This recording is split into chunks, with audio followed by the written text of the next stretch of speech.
featuring the premiere of the new video by R.E.M. Rank and File. Poetry by Dave Alvin. The making of the film So What? Drummer of the Police, player of polo, composer of the Rumblefish soundtrack, and maker of films. With the Police on sabbatical, Stewart is going to devote his vast reservoirs of diverse talents and energies to a lot of interesting projects. His documentary film, So What, on the English punk scene is just the beginning. So let's keep an eye on this guy. I'm just trying to find out who and what you are doing. If you get a very good film, what will you do with it?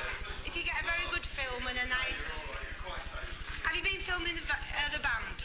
What purpose have you been filming the bands for? To make a film, a video, a film.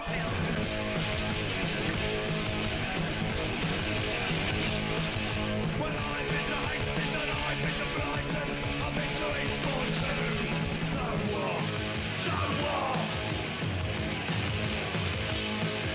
And I've been here, and I've been there, and I've been everywhere. So what? So what? So what you boys have done? Well, what happened was that Miles called me up on a Thursday, I think it was, said, look, all these bands are going on tour. How about if we make a film? I'll pay for half of it, you pay for the other half of it, and you can shoot it. And I thought, great, okay. So I got on the phone, first gig Saturday.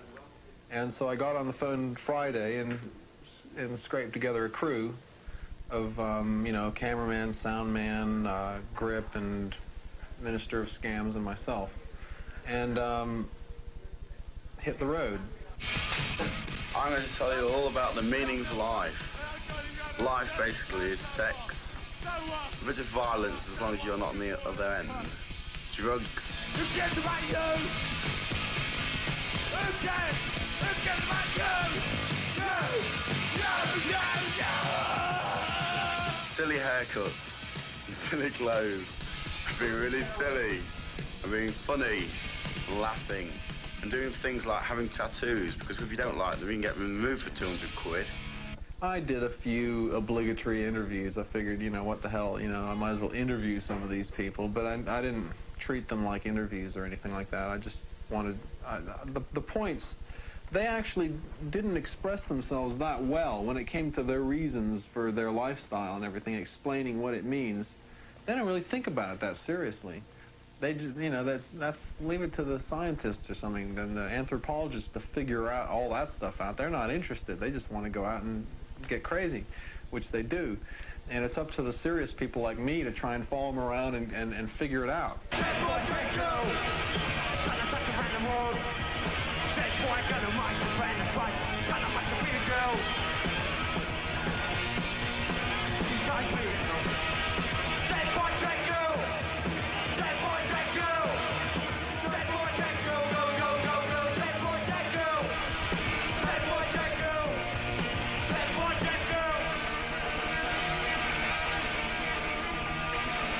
What I've been trying to decipher is why I'm so good looking. So I've got all these women after me, and what am I supposed to do with them all? You know, it's getting a bit embarrassing.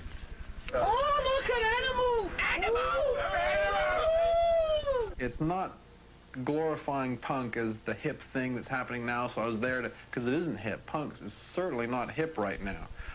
It's, you know, it's been seen, it's no longer new and everything, but it's still there. In the English provinces, they're still there. All the thinkers, the Johnny Rottens, have moved on. There's several fashions down the line by now, but the real punks are still out there, getting crazier and crazier, getting more and more alienated from the other bands and everything. And I was amazed by how many and how bizarre they are. The punks of today in Manchester and Leeds and in Liverpool are more exotic than they ever were in 1977 in the Sex Pistols chase. They've kept on going out there, and they're right out there in the stratosphere now. They're completely weird at this point. These are my pants. Oh, yeah. They're my pants. Have a sniff of that.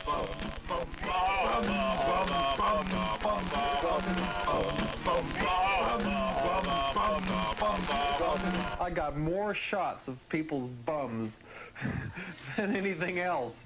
I mean, that seems to be their main gag. Oh, great, there's a movie camera. Here, let me pull my pants down.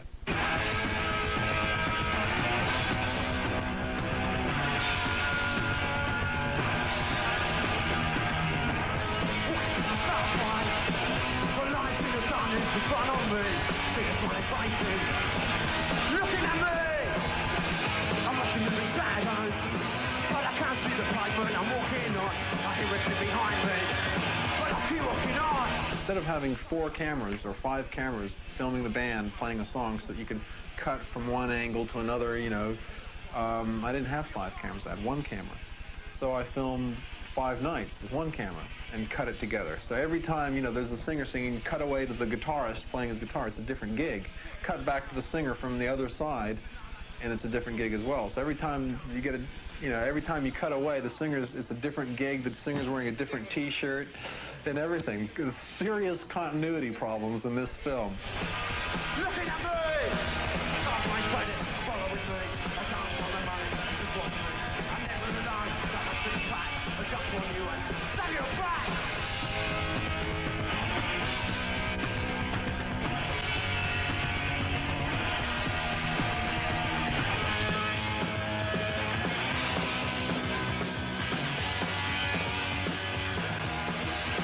It would be terrific if there could be a revolution in filmmaking, the same way as there has been a revolution in music, which opens the door to new talent. You know, to make a record, you borrow a few $100s, somehow get yourself into a studio, and you can just about be in business on your own. We did it. Lots of bands are doing it and have done it. But with films, it's a little bit more difficult. It's much more expensive, much more technology involved, and to get it shown, to get it on the screen is much more difficult. It's just a lot more expensive. So the bottom rungs of the ladder to filmmaking are just out of reach of talented amateurs. And so this movie is hopefully a first step in C movies. I mean, it was very cheap to make, and it's still entertaining. It's still watchable. Hopefully other movies, things like Pink Flamingos and Eraserhead and so on. Movies, you know, like it'd be great if on Thursday night, for instance, such and such a movie theater plays weird movies. For people who are broad-minded and don't necessarily have to see a car chase to be, or a, you know, or E.T. to be excited. In that way, a lot of the raw talent, you know, when you open up the floodgates, all the crap comes through as well as the talent. But the talent, some of the talent gets a chance that otherwise would have been stifled. And it would be terrific if such a scene could be born in America and England. Who cares about you? Well, who cares?